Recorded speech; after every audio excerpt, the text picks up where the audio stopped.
नमस्कारम। जब मृत्यु होती है तो जीवन में अत्यंत दुख होता है, पीड़ा होती है। कोई परिवार था, परिवार में दुख का माहौल होता है। जब वह दुख हो रहा होता है क्योंकि उसमें सपने टूटते हैं।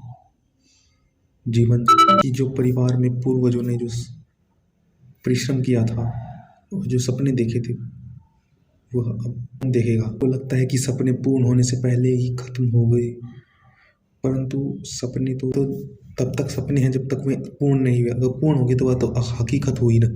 तो सपने तो देखने आप देख सकते हैं, फिर पुनः आप सपने बुन सकते हो। तभी तो कहते हैं कि सपने देखना मत भूलो।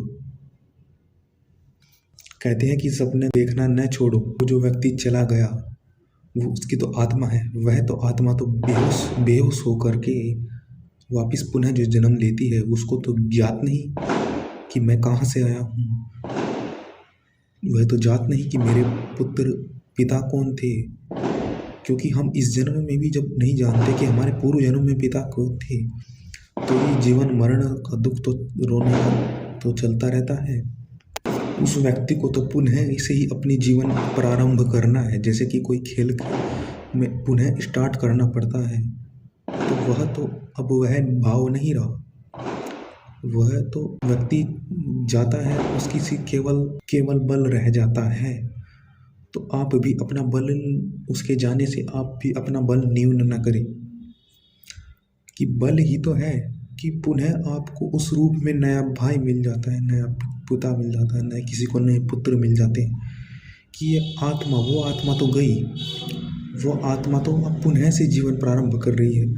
वो आत्मा तो भूल गई, वो आत्मा तो उसके मस्तिष्क से वह गई, उसके संस्कार हैं, परंतु उसको स्मरण नहीं। वो भविष्य में उसको पुनर्जन्म में सहायक हो सकते हैं, परंतु जो वर्तमान में अभी कोई आत्मा है, वो उस बल से अगर पिता का उत्तरदायित्व संभाल ले, पुत्र का उत्तरदायित्व संभाल ले, तो वो बहुत अत्यंत श्रेयस्कर होगा, उससे भी अधिक, कि उस समय हमें वर्तमान में यह मिल जाए। क्योंकि जीवन में जो भावना रूपी बल है वह ही कार्य करता है।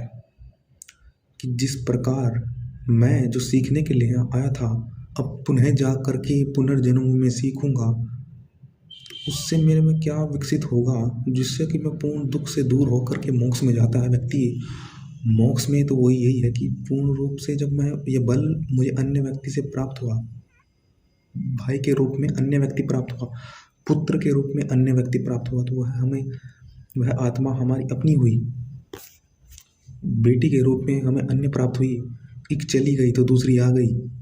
तो वही बल है, वही बल हमें भी स्वयं को कभी भी कम नहीं करना चाहिए, जिससे कि हम वह अन्य व्यक्ति जो हमारा अपना है उसको हम ग्रहण कर सके, उसको हम उस पर विश्वास हो। क्योंकि हमारे में वो बल होना चाहिए कि हम उस अन्य व्यक्ति, कोई हमारा जो बन ना सकता है, भविष्य में सहायक हो सकता है, वह को हम ग्रहण सके, उसके विश्वास पर विश्वास कर सके, उसके मान कर सके, उसका सम्मान कर। जो चला गया उससे शिक्षा ग्रहण करके स्वयं हमें इतनी बलवान होने चाहिए कि हम उसको अन्न त्यागे नहीं, बल और अधिक संकल्प के लिए, सपने देखने के लिए सज्ज हो जाए।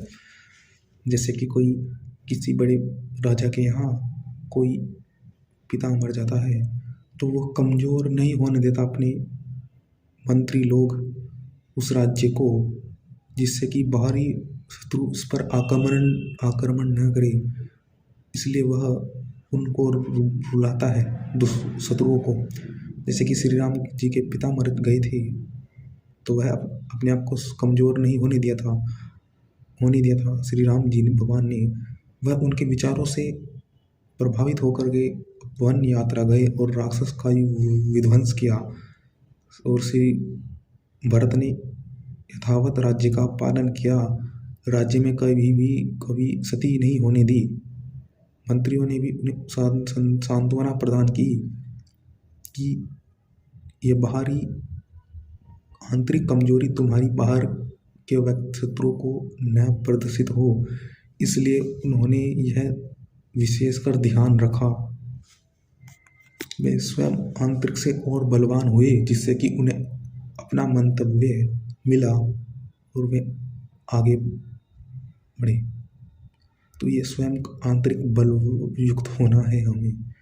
ये कभी कोई किसी रूप में आ सकता है, आपका हित कर सकता है। इति ओम।